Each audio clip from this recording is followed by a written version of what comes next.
Happy Monday and welcome back to Inside Franklin Athletics Podcast. This is the at-home edition number 765, I think. I don't know.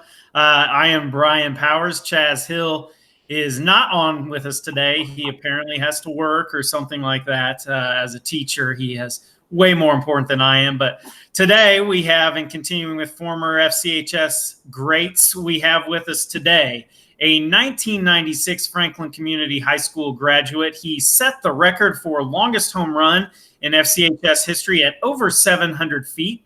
He has the highest fielding percentage ever and was voted best teammate 3 years in a row, which was remarkable. He moved on to Indiana State University, where he graduated in 2000. He played third and first base and set records for most tagouts of people trying to steal. I don't know what the exact title of that is, but it sounds good. And also most triples in Indiana State history. So it is amazing. We have with us today 1996 FCHS grad and head baseball coach Ryan Feyerabend. Was I accurate on those? There was a few that were accurate. Okay. The speed wasn't. Probably the triples would be embellished just a little bit. Triples, I might have had one or two in my career, but that was only if the outfielders or the cutoff man tripped and fell. Most of the time, just stop at second base. You saw third base and you're like, I'll get there some other time. Yeah, I just let the guy behind me drive me in from second. So how are you doing with all the quarantine? I know we had talked and you still are kind of going in, but how's everything going with that? Yeah, the company I work for, I'm not in education, so we're on kind of a normal schedule in a sense. There's some of us that are still here in our location trying to keep things going, and then we have a lot of people working outside remotely.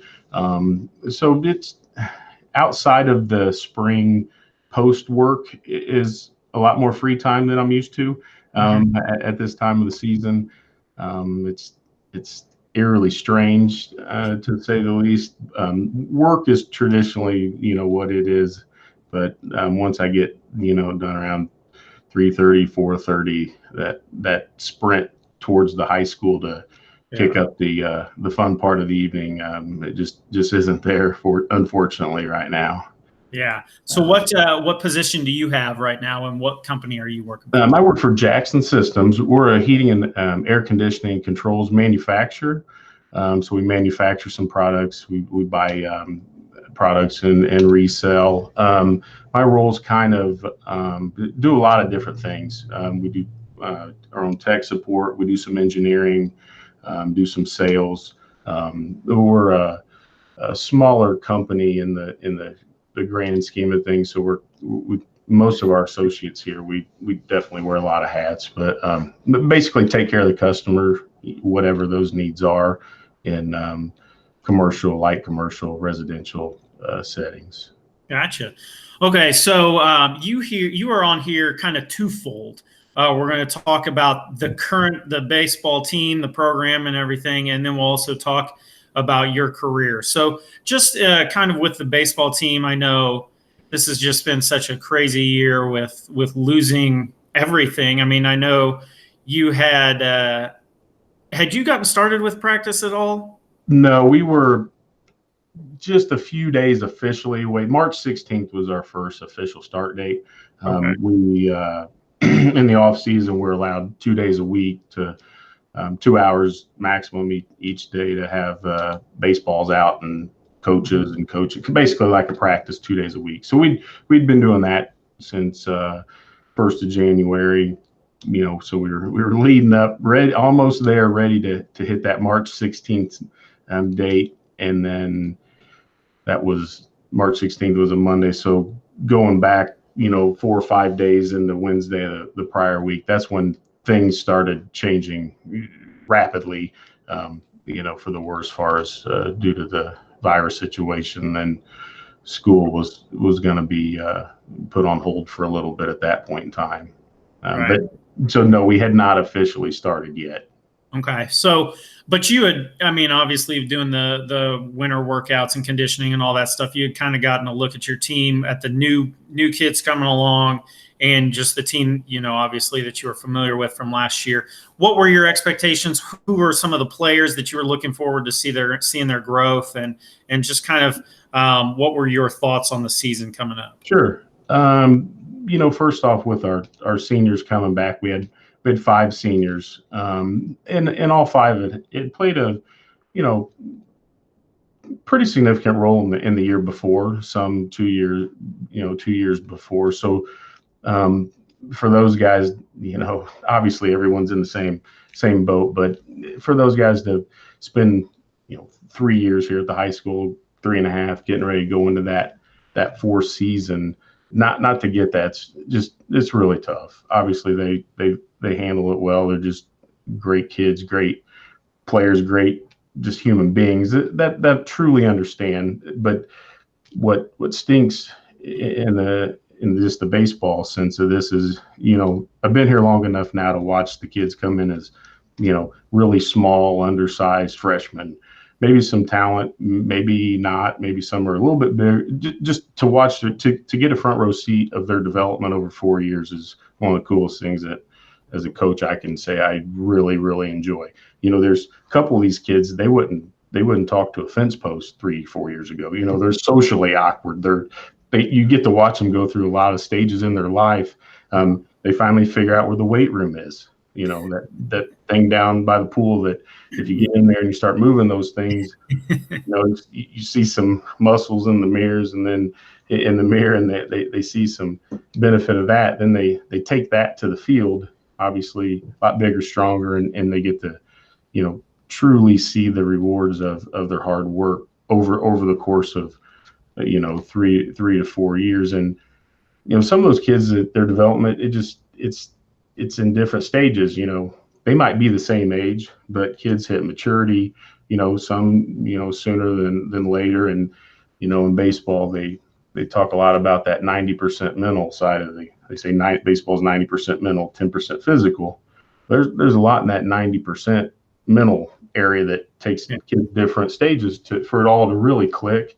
And normally, you see that if some are a little late developing, by the time their senior year, they're bigger, they're stronger, they're mentally sound. They've got some reps out there, and we lean on our seniors tremendously, obviously, for they're traditionally bigger, stronger, and mentally sound, and then we can sprinkle and add some younger kids in there, to contribute as well. That I think that whole combination with some good younger kids in the mix of some really talented, just quality upperclassmen. We were expecting really, really good things this spring. That's for sure. Yeah, it's got to be just so tough, especially, I think, what about with the underclassmen? I mean, as a coach, how do you handle that with kids who maybe, I know that, you've got one kid who's just coming in, who's, you're expecting great things from him right away with Max Clark. And then there's other kids who are coming in, and you don't necessarily know what to expect, or you've seen some things. You're like, I can't wait to get in and work with them. How does that affect the growth of your program, and how are you kind of bridging the gap there? Well, that's a really good question. And fortunately, the kids, I think, over the course of the winter, kind of listen to the message of, hey, because we kind of, again, we couldn't wait to get outside March 16th, all of us. I mean, we've been on the gym floor, hitting ground balls. That's kind of like, ice skating with no ice. You might be kind of performing the task or the skill, but it looks a lot different when you go out on the grass and the fields are a little muddy early, and just the skills that we really try and focus on and fine tune. In the winter, it's we try and mimic the best we can life situations. So again, that's kind of what I tell them all winter. I'm like, guys, I think it looks pretty decent, but we're going to know in about 12 minutes on March 16th when we get outside. And then, oh, by the way, now your teammate's going to be throwing live to you on the mound. We're going to be playing. So you kind of get an idea. The first idea you really get is how committed they are. Is it a kid that maybe if they're not playing football or basketball, wrestling and swimming and those sports, the kids that are available to come to your workouts that you see consistently, it says, hey, they care, they want to get better, and then they're in the weight room. And so watching that development, at least we know they care. Right. They're willing, they're committed, they're willing to come in at 8, 9 o'clock on the weeknights to get some work in. And normally there's not a huge issue that translating, out onto the field in the spring. And we've been fortunate the last 3 to 4 to 5 years where we found some kids that it just hadn't all clicked for them yet, maybe due to an injury. And kids came out as a senior and just were like MVP type seasons just because everything kind of hit. It was there, but it just took a little bit longer time to get to that point. And that's again goes back to why, those seniors are super, super important to we couldn't wait to find that one guy again and then sprinkle in some of the younger kids. But as far as bridging the gap, we're hoping that when we can, get that there is some kind of a summer season for the younger guys, the returning, your freshmen, sophomores, juniors. Right. We're really hopeful on that. I mean, I think we're still probably a few weeks away from knowing that if that's going to happen. We hope it does, obviously, just for the player development. I guess if one decent thing out of all this, we're all in the same boat, essentially. Yeah. But it's definitely, even if a kid, let's say, is a sophomore, freshman, junior, gets in there and he gets 25, 30 at bats, that's a tremendous amount of experience for the next season. Right. We preach to them, hey guys, we're mimicking, we're doing this drill, but there's going to be a kid out there in the spring throwing it, 90 mile an hour. So, and for some of the young guys, they just haven't seen anything like that.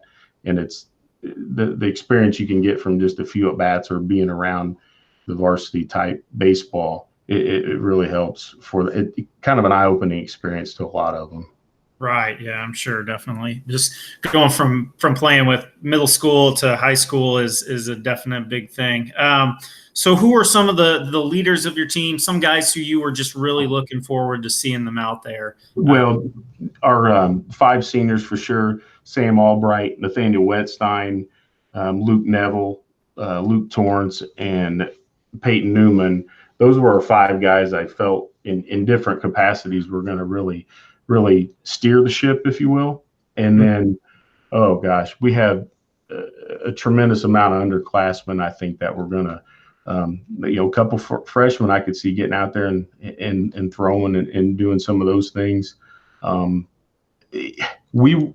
keep beating a dead horse that we couldn't wait for that March 16th. Yeah.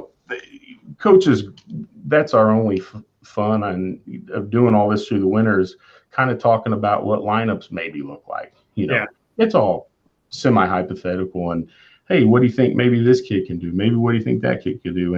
And so you just figure a lot of that stuff out really fast outside. Maybe a kid looks good, his hands look good on a gym floor, and then we get him out on the grass and it doesn't look like, So, and then there's some kids that maybe move up, looking like, hey, I think, we could put them in a varsity type setting and have them, do a pretty good job and help, ultimately help the team win. If you're freshman or a senior, that's the goal.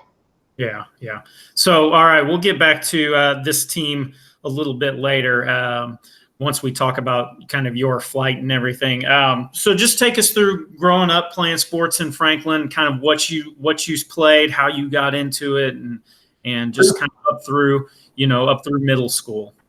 Well, in those days, as far as baseball was, we played at local Franklin Little League.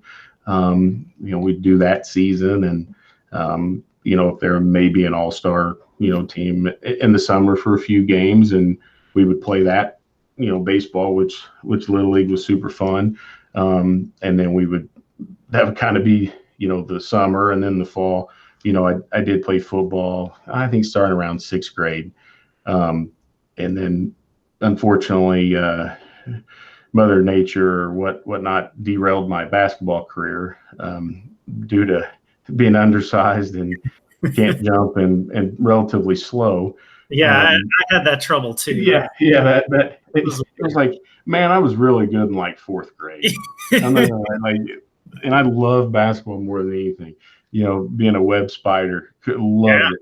And then it's like, okay, decent player fourth grade. Fifth grade, okay, maybe I was the fourth best. Now I'm about down to the fifth or sixth, and then squeak by the sixth grade, make the team, and then just the trajectory of the basketball career was seen that one coming. I think this was both of our issues. Is we both we would have made the teams, like, and we would have been probably basketball prodigies, but the tile floor at Webb, I think, some of our legs. That's what I'm going with. Like, well, yeah, when they say do defensive slides, ours were an extra 15 feet towards the baseline there.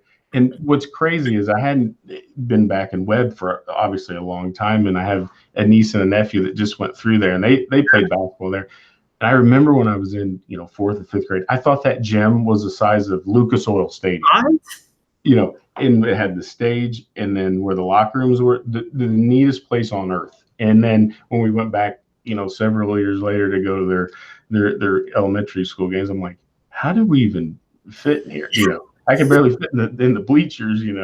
Yeah, I went there. I was there a couple months ago for a meeting, and so I was like, well, I'm going to go into this gym, see if the floor is still there. Well, the tile floor is still there. Yep. And I looked, and I'm like, oh my gosh, I used to think this place was gigantic, and it is a little tiny thing. Yeah, it is. And the same evil pull-up bars over there in the corner that I couldn't get the president's physical fitness because the bar was way too high or some other excuse. And there's still that door up there too, that like mystery door that I don't know why.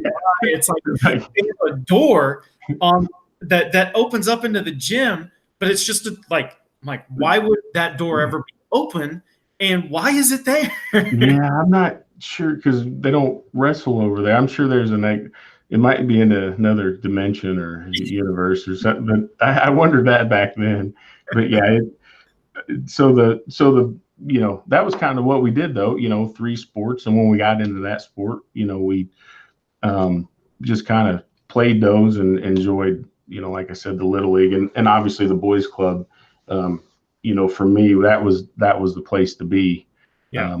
When we weren't, basketball, you were at your elementary or middle school, but we played at the boys club as much as possible. And again, alluding to the deteriorating basketball career in middle school, kind of drove me to. I figured out pretty quick that baseball was something I was a lot better at. So naturally, I think I enjoyed it more than basketball, and so kind of just played football through middle school, and then that's kind of late middle schools where I really enjoyed baseball, enjoyed trying to work on my skills to get better, to maybe at least make the high school team and contribute and those kind of things. So you now you played with the Indiana Bulls, right? I did. Okay, I may be wrong, but did your dad start that? No, he did not. That was Coach Mercer, former Big Jeff, was kind of in the infant, kind of helped that get taken off, and he was kind of he kind of helped me get involved in that program. We're talking like 92, 91, 92, give or take in there.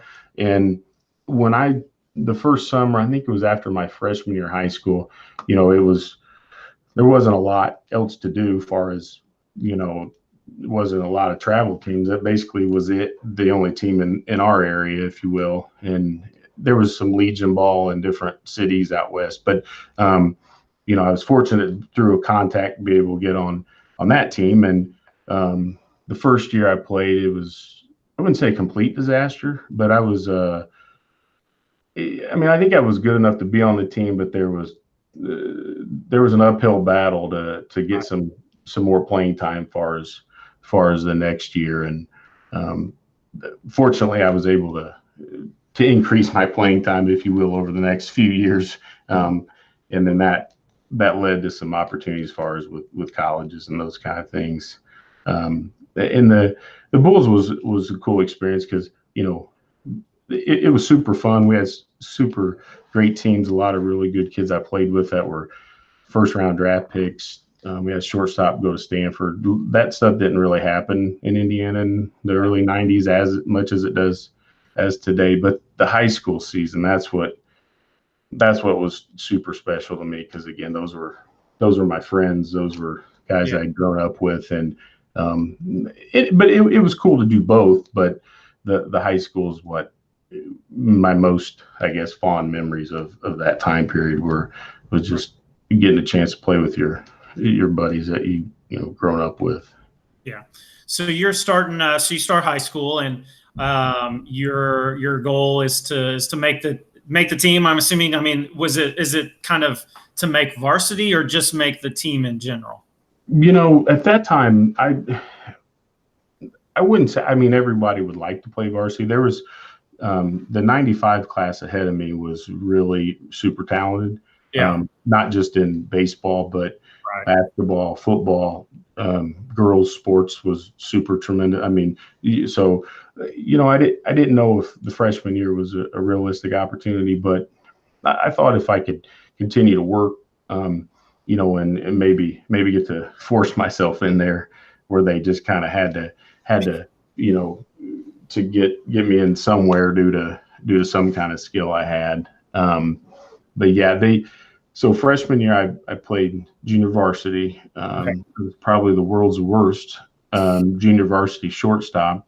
But I do have some fond memories of that. We had a couple foreign exchange students that I learned a lot about their countries. It just a really, really strange mix of people. Your former podcast guy, Benji Betts, I did get to see him hit like 5 just complete bombs as a JV All-Star. So it was a lot of fun.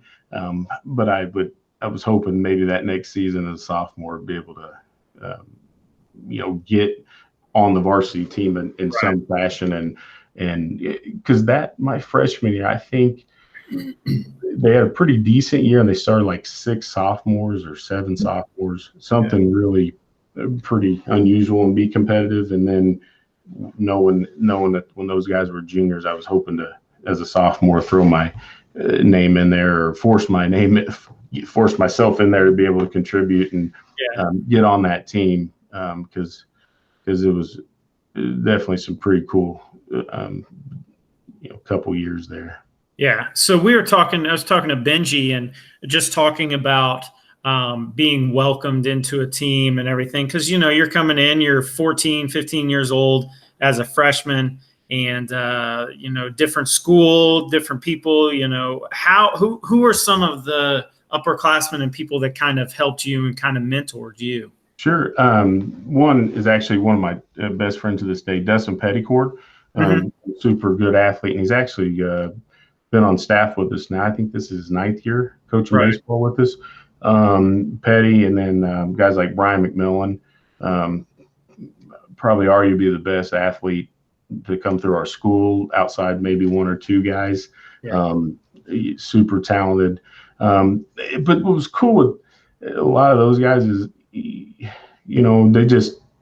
they wanted to be good too. They knew we needed a few extra pieces on certain teams to put it all together and go out and be successful. So they didn't, treat the younger guys bad. And, now we might have had to carry all the helmets to the bus and those kind of things. Yeah, right. I mean, you can't get by not getting it a little bit, but just knowing how hard those guys worked. Like either they were 3 sport athletes or they were 2 sports, and just really committed to be really good.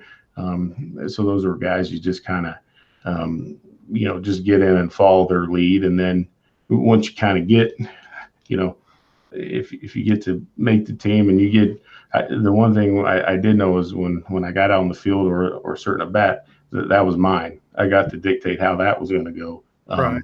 So it definitely, those couple, not like I said, just in baseball, but there was a time period there, 3 or 4 or 5 years, where Franklin wasn't a real nice place to come and play in any of, if you were the opposing teams.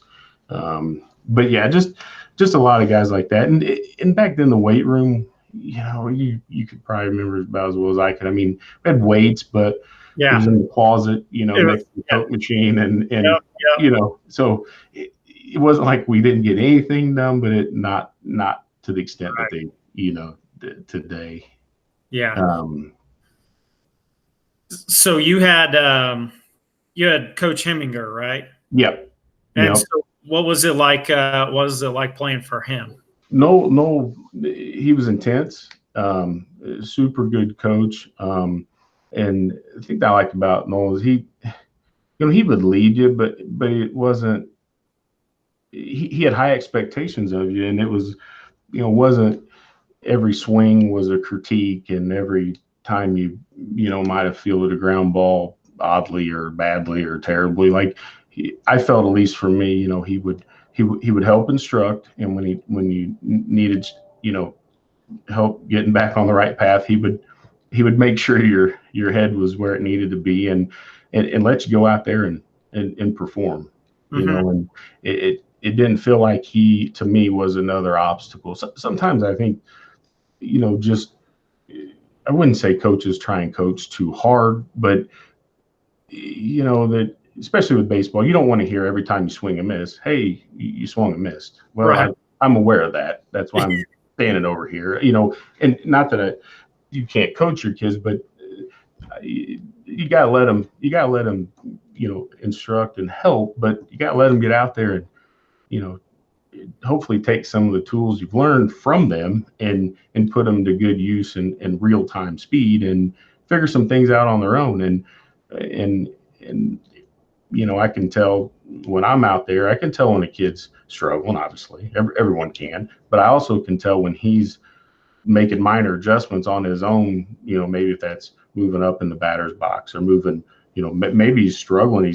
He puts a bunt out there, and the third baseman surprises him, fields it, throws it in the right field. So he on his own, he's working hard to get out of maybe the funk he's in or whatnot. But no, I mean, great guy. Enjoyed the heck out of playing for Noel. And that was when I was growing up. That's who I wanted to play for. It was like, I loved baseball, and I knew who he was, and I wanted to get there to have a chance to play for him. And I was very fortunate that I got to spend. I played JV as a freshman, then I got to spend 2 years with him, and he actually retired from coaching after my junior year. Yeah. So your sophomore year, you started playing. You played varsity, and what was that like? Just playing, taking the field as a sophomore on the varsity team. It was really, really cool. The best part about it is like, again, we were really good, and there was a lot of really good players up and down the lineup. So hitting was kind of my thing. Basically DH most of my whole sophomore year. I'd pitch a little bit here and there on like the 8th game of the week, and we just need somebody to throw batting practice to the other team, and hope when the other team hit the ball, they just didn't all go over the fence, or we caught them all. So that was kind of my role on the 5th game, 6th game of the week. And then I'd play a little bit of third base, but primarily got the DH. And due to some super talented hitters around me, honestly, I had a really, really good sophomore year, but the other teams didn't know who I was. They didn't scout the JV shortstop the year before to know that was the Babe Ruth in the waiting, So, and with all those other guys around us, I basically, hit like 6th in the lineup and DH'd and hit straight fastballs all year. So I did that well, but it kind of helps to know when something's coming at you. It makes hitting a lot easier. And that year, Randy Phillips was a junior that year, and like all the conference game, we just played one conference game at that time, and he would throw the game. I mean, he would pitch the game, usually strike out 15 a game, and a couple of us would, half the time he would either get it double himself or one or the two of us would actually drive him in. So there was games where literally I think him and the catcher and a couple hitters could have managed the whole game without any position play. Like he made life easier on the defense. That's for sure. But the immediate, coach put me in the best position to have immediate success with all those other great players around. And then obviously as I moved on through the sophomore year, we wound up, I think we won 25 games, had a super good year, but our sectional was just loaded. Center Grove was up in the top 5. Ron Colley was in the top 5s. Greenwood was really competitive. Whiteland was competitive. And at that time, Indian Creek was in our sectional, and they had a really, really good pitcher. So that sectionals for, let's see, my sophomore and junior year was about the best. You knew if you could get out of that sectional, you were probably going to get to the semi-state. Yeah. So was Zap there when you were there? Was he there after? No, AJ we're the same age. Okay. We actually played 3 years together on our 3 years. No, trying to think. 2 years together on our Bulls team, the Indiana Bulls. And then he got drafted after the 96 season, which would have been my senior year, first round. So he obviously decided to go be a first round draft pick instead of playing on our summer team, which I'm still not sure why he did that, because we had a lot of fun that summer. That's where I got the battle with old Mr. Steve Ahouse. So we got rid of AJ and we filled it with Mr. Ahouse. That's a fair trade. I feel. I mean, first round in MLB draft pick, Steve Ahouse. Right. Same thing. Steve could run. He could hit. AJ could just play first base and hit the ball 500. Yeah. So AJ would have been, same age as myself. And there was, so many kids, like I said, Ron Colley was just super loaded. Center Grove, there was a list of 15 kids that could have, that a lot of them did play at the Division I level. There was 2 of them that were drafted off that team from Center Grove. But again, you knew it didn't matter what kind of season you had leading up, if you'd won all your games or had a really good year. I think 3 or 4 of us all had 20 plus wins, and it was the sectional was rough. It was extremely fun. And my sophomore year, I think we won our first game, and then we had to face Ron Colley, and it was like a 3-2 ball game. Yeah. And they wound up beating us, and they beat Center Grove in the championship. But that game could have went either way, and everybody was pretty equally as talented. Just a lot of really good baseball at that time. Yeah. So, do you remember your first home run in high school? I did. I was a sophomore, and fortunately the wind was blowing really hard out that day. It was actually at Whiteland, and I wasn't I was a good hitter, but I was just a line drive type hitter, because my natural swing wasn't, and maybe, I don't know if when I first got up to the varsity level, honestly, I was just trying to not look stupid. This is do everything as short and compact because I'm like, well, if I look like I know what I'm doing and I don't strike out a bunch, and coach hears the ting of the metal bat and sees the ball moving around the yard, I got a chance to maybe, right. I got a chance to maybe come back and let me play tomorrow, So I don't know I just really tried to hit the ball hard right back up the middle at the pitcher's head at range area, just try and drive every pitch up the middle. That was kind of my philosophy. And every now and again I'd mess up and actually hit a home run, but most of the time I just, really try and be a tough out, hit the ball, square the ball up solidly as much as I can. I think I hit 3 or 4 home runs maybe a season. I let my other teammates like Brian and Randy Phillips and those guys, I didn't want to take all the glory. Yeah, you can't just. You're a sophomore. You want to be selfless. You just Oh, Yeah, don't want to steal the that's why fun. you're a voted best teammate 3 years. Yeah, yeah, exactly. That just might. I'm like, I'll just keep hitting the base hits and let all them Yeah. they hit the home runs. But yeah, those guys could hit. We had several guys that were just could really play. I mean, they were extremely good. And the cool thing is most of my teammates because like we talked earlier, the basketball career, that was all someone else's fault, not mine. Right. But like we were all teammates on the football team. We Mhm. all played together, and we would just, it was cool because we did want to see each other. Like I loved it when you'd open the newspaper and there was an article on one of your teammates. Everybody would like to, get their name mentioned here and there. Everybody likes a little bit of um, to have a little bit of fun in I guess you'd call it notoriety, but we were just having fun and enjoyed. We really wanted to win. We wanted to compete. We had some goals in mind and knew truly it was going to take all of us to get there. Right. There was some instances is when we got beat my sophomore year. Then we go into the '95 season, which to date is our only regional championship. We're Mhm. hoping to change that real quick. Yeah. But we were able to. We wouldn't have had a chance. I think we beat Greenwood first round. We beat a really, really good Roncalli team first game on the semifinals. And the final was against Center Grove with 5 or 6 D1 kids, and AJ was there.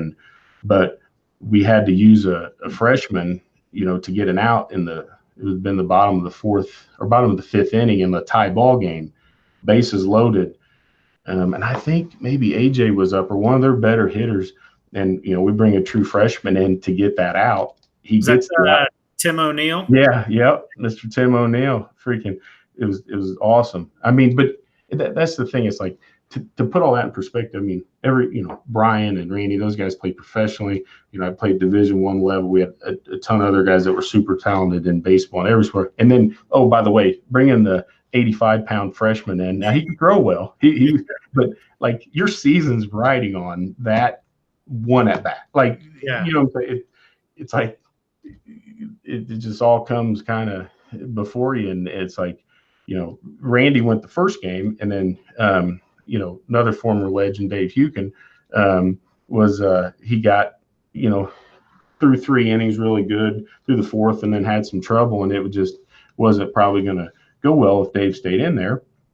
And then that's when Coach brought in Timmy in there to get us to, and it was like when he got a ground ball, I think, that left bases stranded, the game was over. I mean, the excitement, the energy. I think we went out and pounded like 7, 8 runs. We wound up winning by 10 runs. We didn't. It wasn't actually a 10-run rule because I forget. I think they were actually the visitors, or they still had to hit or whatnot. But that was because then we were able to use our ace for the last 2 innings of the game. So that was pretty cool. So, when you're talking about that season and that 95 season, when you start there, you've got, like you said, you've got those guys. You've got McMillan, you've got Phillips, Petticord played, I believe, and just all those guys who were kind of going into their last season. Did you guys feel any extra pressure going into that, or were you just like, hey, let's just roll and see what we got? Well, and I think there was definitely pressure there, especially coming off the season. I wouldn't say we snuck up on people the prior year, but I mean, I think at one point we might have statistically in wins and all that, we were better that year, the previous year. So I think we snuck up on people. We just kept winning. We just found a ways to win and whatnot. So record wise was really good. And obviously coming back that next year, it was like the wild thing is we knew Center Grove had everybody back. Roncalli had everybody back. So the team that beat us the year before, the same starting pitcher was going to be back staring at the shortstop, everything. So it was like, all right, it was it was a tough year as far as 12 months to get back to that. And and that's where Coach Hemminger did a really good job of not letting us get caught up in that, because we knew we were going to have a shot. Like, we knew we had everybody back, unless several people got injured. It was just set up. You knew who was going to play pretty much where, and it was all there. And so he just did a really good job. And his the way he handles things, it was just, he didn't let us get, oh, hey, we got this season, in the bag. No, he made extra sure that we knew that this was, we were starting back over, and kept everything in perspective for us. And and that, because it's like, oh, okay, you're going to be really good as a team, but you got to wait 3 months before we get to, when you get to the single elimination sectional, and oh man, anything can happen. I mean, it's a ball bounce here or there, or you don't execute. It's, on the flip side of coaching, now we've won some games we shouldn't have, and we've lost some games we shouldn't have in sectional, just due to, some fundamental mistakes, and, maybe the wind blowing the wrong direction for about 10 minutes, or that would have been a home, but the sectionals, it's just a kind of a lot of pressure anyway, just knowing that if it's really competitive, and if you don't bring your A game, you're going to be in trouble. And but the pressure was there. We tried not to, dwell on it. And we all really wanted to be just individually good players. So it was kind of like, hey, if Brian or Dustin or Randy did something great, I'm like, well, okay, good for them, but let me show you this, and it was that inner, competition. We were all best friends, but, if we went bowling, like, okay, I don't care if you think you can beat me, I'm going to show you. Ping pong, like it would get heated at times, but it was, everybody wanted to be the best. Yeah. And that's kind of that's the things that drive the great teams, just that competitive drive all along the board. If you have one person that has that and the rest of them don't, that's not going to do any good for you. Absolutely. So that season, you said you obviously you go through sectionals and then the regional title. How did that season? Do you still remember that? We'll just stop with the regional. Do we have to talk about this? No. And again, due to the sectional was just such a bear, and not that the other teams were any good. We just any team who won our sectionals in those 2 years did make it to the semi-state. But the regional was in at Columbus North, or we played Columbus North. It's actually in a part where Columbus East home field is now. But anyway, we got a really favorable draw where we were able to, I think we even threw off game one. So regional, it was relatively, they weren't just cakewalks, but those were 2 winnable games, and we did. We played pretty well. And the cool part about that was school was out by then, so we got to, like, okay, we could go fishing as a group, for 3, 4, 5 hours, and then we go to practice, and then we go hang out on our team. So those kind of things are a lot of the memories and the friendships you build doing a lot of the off the field things together. And so we get through the regional, and then we're going to play in semi-state in Richmond. And at that time, we actually drew. It was 4 teams that we drew. Number 1 team in the state was Richmond, and it was we played at their. It was a minor league ballpark at the time, where the Richmond Roosters used to play back in the day. So, I just remember, just a lot of people in town, and like when we left a day early to go down to practice, there was some people kind of lined up to give us the send off, and that's kind of when it hit me, like, man, we don't have people that come to our practices, and like they come to our games, but like this is a little weird, they kind of send us off, and we get over there and practice, and then we get done. And that night we were staying in the hotel, and we get back, I'm like, when we got to the hotel, I don't remember anybody hardly in the parking lot. And when we show up 3, 4 hours later after eating and doing all that, place is just packed. I mean, like half the town of Franklin came in that night to because it was an early morning Saturday game. So I remember that. I also remember Coach, beating on doors, making sure we were all in bed, not enjoying the whole town being in our same hotel and those kind of things. And so we play. We get off to a great start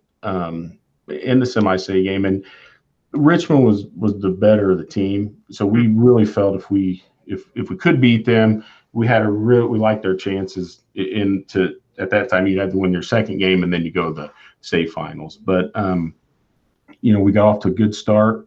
It was one of those games where maybe like 4-2, but it felt like they hadn't had a base runner in past second base in 3-4 innings, and just one of those games. And then late in that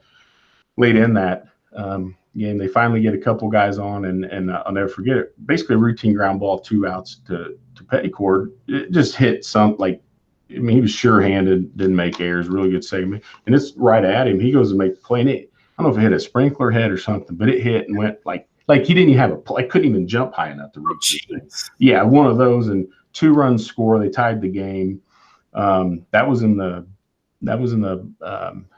top of the. I think it was top of the 7th, and then we were the home team, and due to the draw, then this is when we go back to those triples. Why I still have nightmares was, same kids pitching. I had success off them, I got a hit, drove in 2 runs in the first inning, and he throws fastball, and I clobber this thing, and it hits the middle. They had back then it was a minor league park. It was 405-foot sign dead center, and I hit the middle of this thing. So, I'm chugging, and it's easily stand-up double leading off the bottom of the 7th. I get the second. I kind of just take a quick round, and all of a sudden coach is like waving me to third. Well, naturally, I think that 2 people have fallen over, or maybe the ball scooted under the fence or something crazy.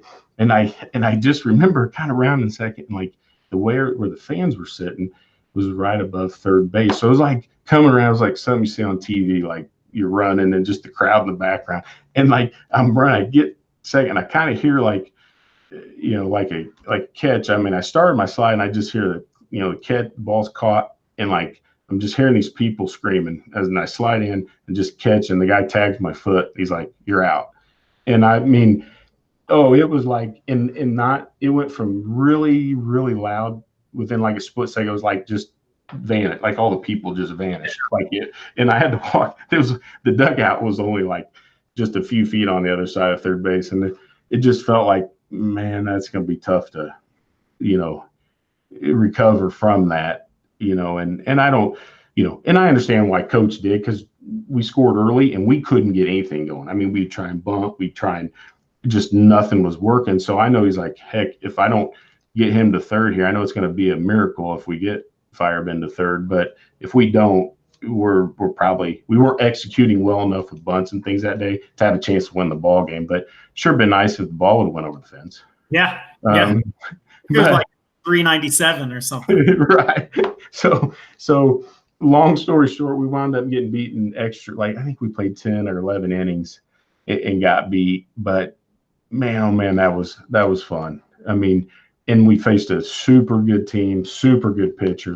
And we battled toe to toe, and it was definitely cool to be able to experience that with your teammates and the guys you played Little League with and those kind of things. It was definitely some memories I won't forget. Some are bad, some are good. So what was that kind of dugout and the bus ride home after that? What was that like? Quiet.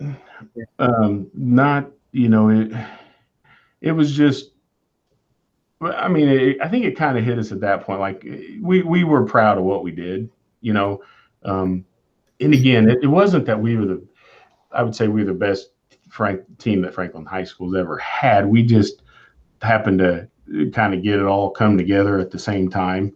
It was definitely a quiet ride home. And the worst part, the realization for me and a few of the underclassmen is like, hey, there goes 95% of your team. So maybe it was a little bit of like just sadness knowing that, they're great people, great players, and you can't replace that many people that year in and year out. And we didn't. The next year was, that was my senior year, was Coach Mercer's first year here. So we probably aged him by 40 years just in a 12-year calendar span. It was, and again, having that many better upperclassmen, the younger class, there wasn't many. There was no freshmen outside of, Timmy throwing a little bit. Yeah. There was no sophomores in the mix. It was pretty much all seniors, Timmy, and, a couple of juniors. But so not only did we lose all that talent, we lost all the experience. So, right. So your senior year, so you're losing, like you talked about, all those guys, and you're losing your coach, and it's your senior year. So what did you take as far as a leadership role? How did that fall on you, and how was that, as far as a senior experience? How was that different? I mean, it had to feel like when you're walking out for practice every day, just like, is this Franklin High School? Like, did I transfer schools? What? Where's Phillips? Where's McMillan? Where are these guys? It was definitely a change, and again, when you're part of a really, really good team, no matter if that's a huge part, a small part, that's just kind of what you get to know and what you get when you expect. Like, we expected certain things out of it. We just seen that player perform that well. We knew what we were getting out of everybody. So losing, Coach Hemminger was, that was tough. Now, going into that season, we did know that was going to be his last year, which doesn't make it any easier, but at least you kind of know what's expected down the road. And it kind of helped. I was excited for, Coach Mercer and the Mercer family to be involved with Franklin Community High School. I had known him for a few years prior, working in, he was doing instructions and those kind of things, doing and hitting, and so I would go and train with him and those guys. So that was really kind of a, really exciting for me, that I knew I was losing a lot of my really good teammates. And we had some younger kids that could play. We just lost so many really, really talented players. Like, we were stacked every which way, and there wasn't a hole in the lineup. But it took a while, I think, to embrace being terrible, I think, if that makes sense. And it wasn't so much as we were that bad, as there was just a lot of good teams around us at the time that it didn't help. And again, so many of those younger players, that were freshmen, they had no varsity experience. So not only they're probably still coming in their own as a player, now they're just getting thrown out there. And it wasn't like, I think that senior class might have had 10 or 12 kids. So it wasn't even like there was 8 sophomores that just got the dress. Like, it was pretty much, those kids hadn't, besides they'd come and watch the game, they weren't any a part of that, in a sense. So that was pretty tough. I think I tried to do my best. I did know in November where I was going to go to college and sign a national letter of intent. So it didn't mean that my senior year didn't mean anything, but I did know my future was going to move on, outside of that spring. But I would like to think I was an okay leader, but I was probably still pouting a little bit, to be honest with you, just at the situation I wasn't used to, for a few years. And it wasn't so much, it was kind of that way in football too. We were really, Brian McMillan was in the top 5 for Mr. Football. Like, Phillips was our quarterback. Petticourt was one of our receivers and DB. And we were just as good there, in a sense. And we lost semifinals of sectionals that year was to Indianapolis, Washington. And that was going to be the last year. And the next year they were going to close their school. So those guys found an extra gear to obviously and we lost. We kind of blew that when we had 3 or 4 fumbles inside of like our 10-yard line, but credit them. But so coming back, so I got the football season first with all those guys being gone, and we did okay, but we were significantly undermanned. And then so that kind of rolled into into baseball, where it kind of like I said, it's a situation I wasn't used to. It wasn't like we'd never lost, but at least prior to a few years, any day we went out there, we had a chance to beat anybody. Yeah, and that wasn't so much the case. Right. So you're just about kind of touch on football. That time that was the last winning season, correct? Until this year. So what was the difference for you between football and baseball as far as, your passions and just the difference in the team's mentalities and how you guys got along on and off the field? Well, football was a good, by no means was I a star. I enjoyed it. It was a really good break from baseball. So it's like, we work out baseball in the winter, we go play our spring season. And then at that time with the Bulls, we would play pretty much Thursday, Friday, Saturday, Sunday. And we didn't have the facility like a Grand Park in those places. So we were either in Cincinnati, St. Louis, Oklahoma, like Florida, like it was heavy travel. And when I would get back, that would be over. And then so football, I'd put the bag away, and then I'd get the pleasure to, run into one of Hossman's practice with not being there for the preseason conditioning. He would hurt my feelings a little bit and call me a few names that got me motivated. You know how he's a genius, and him and Roger Dotson. But what was cool about those guys is they knew what I was doing. They knew not just myself, but Brian and Randy and a few of us, we were getting after that. And they wouldn't take it easy on us when we hit the door in August, but at least they weren't, standing on top of us. Hey, why aren't you here in the summer and those kind of things? And honestly, I appreciate that. I didn't have high expectations of always playing, but it was a very good break, because put the bag away, go out here and have people try and, kill you for 3 or 4 months, and then you kind of get back in football shape. But football was fun. Playing on Friday nights, running out of the kind of the tunnel deal there with the, with all the lights and the crowd. That was I couldn't hear anything once the game got started, but the leading up to the, kind of national anthem and all that was just, oh man, that was.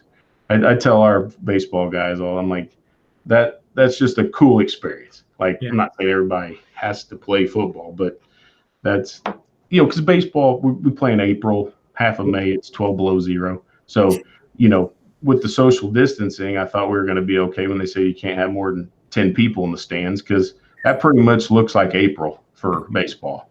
So, it's just really cool to see. Now, once the weather flips, we get good crowds, but man, that when you see your mom come to your baseball game and, winter, pull over and blankets are a hot item there in April, especially out of Mercer Field, ours up on the hill. It's pretty windy and chilly there for a little bit. I try to, I wouldn't say be like a tough leader, but I don't want to be the guy that the coach is standing out there with your players and I got 4 coats on and toboggans and mittens. That's what Petticourt does at first base. He's got no shame. He's a smaller guy though, so he is. I do that. Us little guys, we're kind of soft sometimes. I tell you what, I have some more insulation. I won't dispute that, but man, it gets cold. And sometimes, hopefully, you stand out there for some long innings, and then you try and walk back to the dugout, and it's like my knees are frozen. Like, it definitely. Your knees are frozen because the joints are gone, or because the muscles are gone, because we played on the tile floor. It all comes back at Web. It all goes back to the Web Spiders Day. So you graduate, and you go to Indiana State. Just kind of talk quickly about your Indiana State career and what you learned playing. Indiana State, it was super, super cool experience. My coach had been there a long time, Bob Warren. The field's named after him now. The other cool part is one of my assistants back then is the current Indiana State head baseball coach. So still feel like you got some ties there, which is cool. And we've had a few players recently go over there and play and have a lot of success. So that's been cool to see. As far as me coming as a player, it was an eye-opening experience. I was what I consider a pretty good high school player. I thought I worked hard, and they gave you a little bit of scholarship money. I show up there, I'm like, oh Lord, these guys are really good. Like, they're all three-sport athletes, and again, that took a little while to get in there and figure out that, okay, you can make this. Now it's going to take a lot of work. Right. Freshman year, I was able to dress and those things, and I played a little bit. I would DH and play some. I didn't redshirt, but I got to play a little bit. The cool thing is, and probably the best experience was in college, is they send you out in the summer to different cities to play. So you've heard of Cape Cod League in baseball and those kind of things. I wasn't sent to the Cape. For good reason.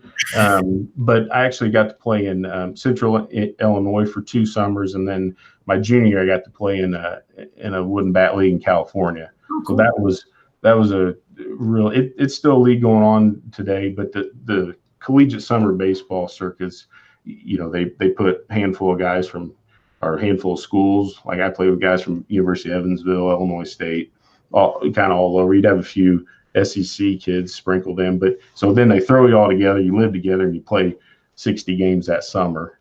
And they get you a job at a local. I worked at a zoo.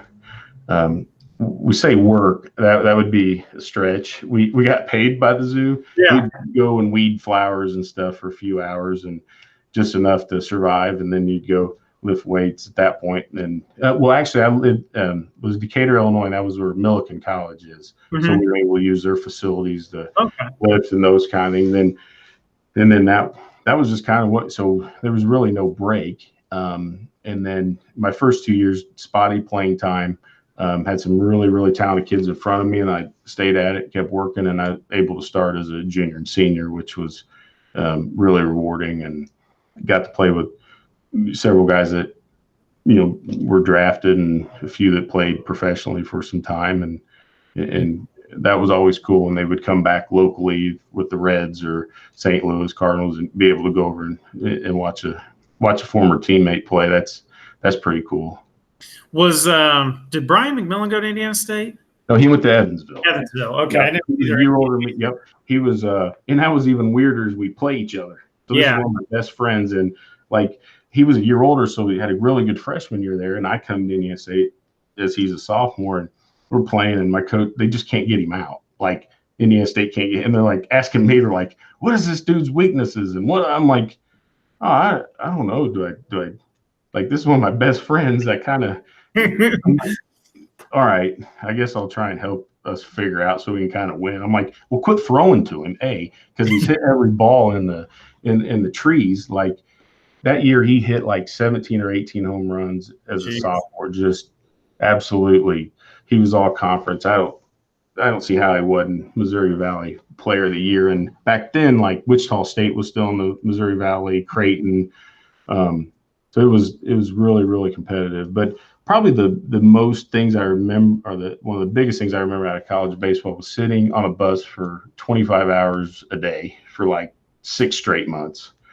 Oh Lord, my freshman year, first road trip was from Terre Haute, Indiana to McNeese State University, which is in Lake Charles, Louisiana. And I don't know that we got off the bus. I think on the way down we did. I think we stopped, we stayed the night, then rolled in the next morning. But we played, like Friday, Saturday, Sunday. We had a Sunday afternoon game, and we drove straight from there all the way to Terre Haute. We rolled in there at 6:37 in the morning, and coach was like, "All right, you guys better be at your 8 o'clock class." I'm like, "We haven't like been off a bus, and it was like 17 hours. But we play a lot of cards, Yeah. and we didn't have the smartphones, so Right. I was gonna say it'd be a lot different than it is now. it was like the Stone Age. But a lot of the things that I enjoyed were just those times. And I mean, you were getting to travel virtually on a school. They were obviously paying for that, and you get to kind of go out and play a game and have those, kind of pay for that. And it was a lot of fun. It was extremely tough to, Yeah. to play and be successful, but very, very rewarding at the end of the day. So, looking back on your high school experience, who were some of the teachers and coaches that you just look back on with just such fondness and Well, the first one would be, Mr. Hossman. He's been a guy that anytime I thought I was kind of maybe getting an inflated head or thought I was something, he was the first guy to make sure he reminded me that I wasn't, in a very nice professional manner. No, he would always just put you in your plate. You're like, man, that guy's probably right. I'm not anything special. He just kept pushing you, always pushing you. Enjoyed playing for Big Jeff Mercer. It's cool to see because when he got here, Jeff and Daniel, Anthony wasn't even born, and Joe, I don't think at that time.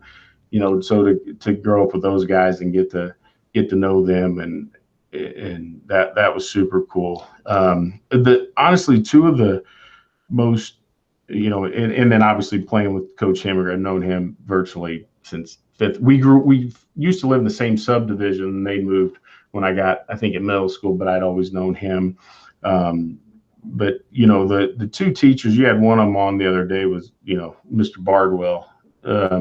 That guy, so many fond memories of him and how he just treated people. And the other one was Doug Drenth. That guy was just one of those guys you like to be around.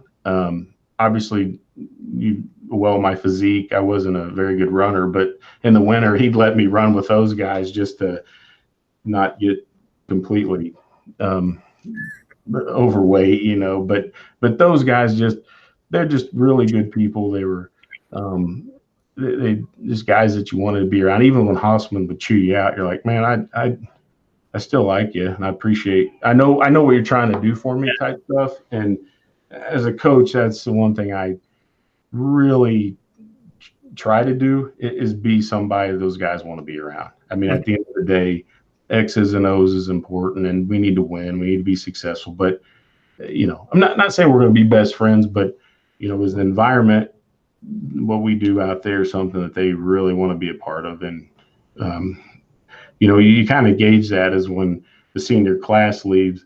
Do you hear from them? When the next season, do they come back and watch you play your games? And we have a few of them that are coaching with me now, even young guys. So I think in that sense we're doing okay. But that's just I was very, very fortunate just to play with a lot of guys that really wanted to be good, and we expect a lot of each other. Then obviously the coaches, and in my day we were extremely, extremely fortunate to have the coaches we had back then and today. Franklin Community High School's been doing great things, and I kind of, we know people who are more around our age that don't always get up to the sports and those kind of things, and sometimes they forget, like, oh, remember that one year, 25 years? I'm like, well, yeah, we've actually won 17 more of those since then. But yeah, why don't you come up and take a peek? There's a lot of great things. Yeah, a lot of in women's and men's sports. It's doing great things and going to continue to do great things. Yeah. So it's interesting you say that, because we do something on here. We talked about the leave a question. And so the person who was on before you has a question or left a question. So we'll have you leave a question. I think the next person we have is going to be potentially Michael Krasnoy. So Crash. For him, we'll have that. But the question that it was left for you was from Benji Betts, of course, the legend. He is a legend. And he said, what's it like going from playing here, leaving, and then coming back, and now you're coaching here? What's that been like, and the adjustment and everything? Well, that's a really good question from Mr. Betts. I know, it's really surprising. You know, it's super cool to just be honest. In high school sports, you know, there's just days that are tough. You know, there's, especially with baseball, we're either staring at the weather or, you know, we got to do some field duty. A lot of things that aren't quite as fun, or there's just a lot of difficult days, you know, long days, not just for myself, players, coaches, weather, it's cold, all that. But it is cool. Like, it just, you know, now obviously I didn't play myself on this field, the current one, because we played at Crow Field. But it's an honor, first off, and it's something that means a great deal to me. It makes the sacrifices I make with, you know, my family and personal life very, very easy. Not that I'm like, just sacrifice the children, nothing that they do matters, but at least for a 2 or 3 month period, sure. Like, it means a lot. And what's cool is it means a lot to, you know, my nephew came through the ranks, and Tyler Urban's his name. He played at the high school and went on playing in college, and he's married now and back, and he's coached, I think, 3 or 4 years with us, 4 years, I think. You know, Dustin Petticourt's been there this is his 9th year. We had first year guy, Jeremy McKinney, was going to help our staff this year, pitching coach, help with pitchers. And we have our pitching coach back, Dalton Carter, of 2 years. Another good friend, Chad Brown's, helped us for probably 4 or 5 years. So I'm sure it means a lot to me, and we found a lot of other people it means a lot to. And I think that's the one thing I hear a lot when I talk to other coaches throughout, you know, the areas. Getting good assistants is tough for them, and it is just due to the time restraints, and it's long nights and all that. And so I've been extremely fortunate. Travis Miles coached with us for 4 years, you know, up until this year, and just getting guys like all those I just mentioned that are willing to come out anytime. They'll do anything for the kids, you know. And so not every single coach is a former player, but about 90% of them is. So we enjoy, like in 2013, when we finally won the sectional, since I was assistant that year, I took over the next season. But like, when watching those kids dogpile, I mean, it felt like 1990. Now, I didn't do it because I weigh a lot. I didn't want to hurt somebody for the regional. But I mean, Dustin and Petty was on the staff, and it was just like, I don't think I quit smiling for a week. Like, yeah.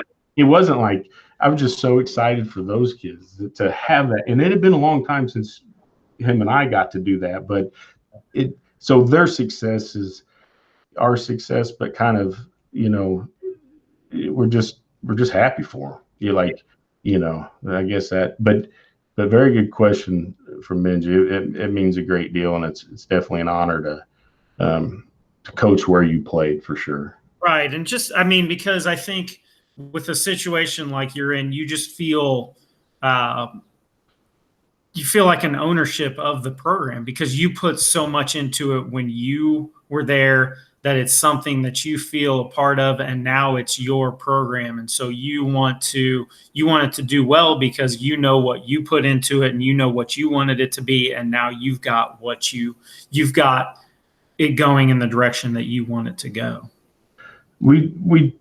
I would say we like the direction. Again, then this goes back to the senior class and kind of the disappointment of this season is just getting a front row seat to all these kids' development is just, I mean, there's just days I sit back and like, man, this guy 2 years ago couldn't catch. Like, I mean, that's a little extreme, but it's like, yeah, just watch them come into their own, and like they change, you know, physically, they, you know, when they come in as freshmen, you know, when it became around the springtime and we talk about prom and this and that, oh, I don't want to talk about that. 2 years later, like, coach, when are we going to talk about prom? Like, it, you know, just their life changes, you know, and they get older. And the scariest part is when they start driving. You know, I'm like, oh Lord, please let me know when when you get your driver's license so I can stay clear of you, because but those stages in life and watching them grow, it's like I said, I get a different perspective than people that maybe don't coach or teach get to see the kids develop and what kind of great people they turn in, and it's definitely very, very rewarding. Yeah. So, all right, last question we've got. This is Chaz's question. And then did you have a question for Mike Cressman?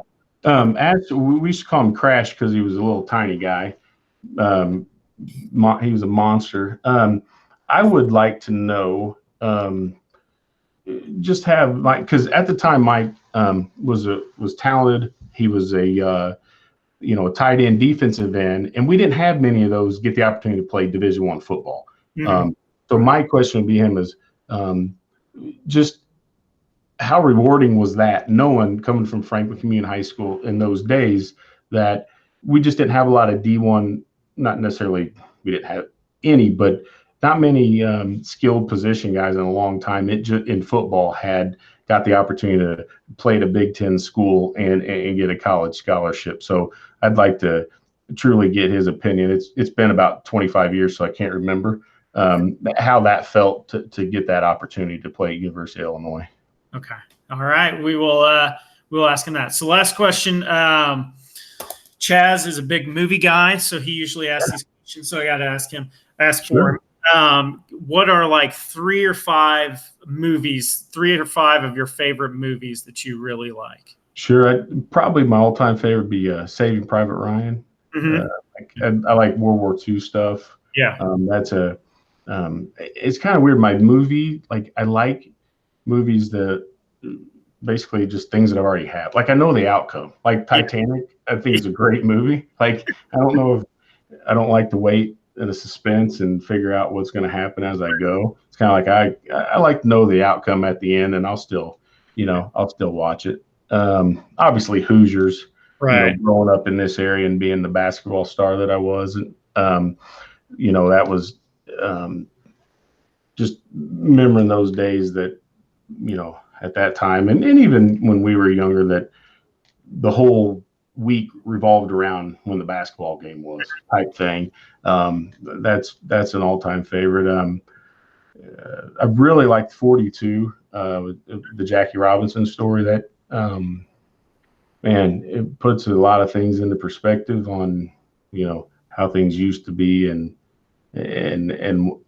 how much a guy's willing to give to be able to play a sport that he loves. And obviously baseball is a sport that I personally love. It's like, you want to talk about being committed.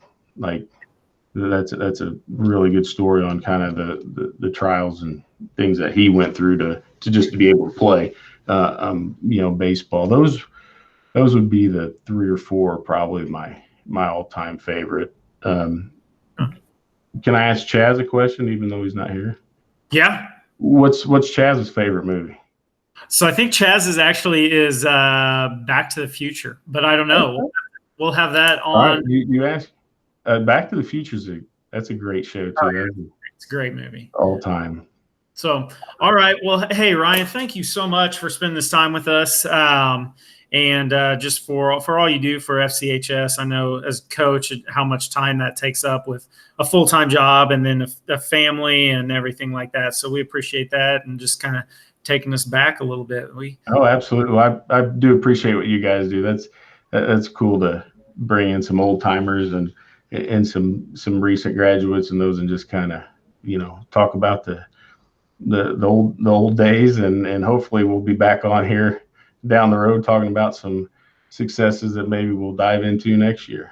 No kidding. So, all right. Well, hopefully everything turns out well for you in this quarantine, and we look forward to a great season for you guys next year. So, all right. Well, we appreciate what you guys do. Thank you very much, and we will see you guys later, some point, with a couple more guests. And if you are a former FCHS athlete, and you want to be on and just kind of talk about some of the old times, just let us know, and we will get you on here, as we've got a lot of free time. So Chaz Hill, I am Brian Powers. This is Inside Franklin Athletics, and we will see you later.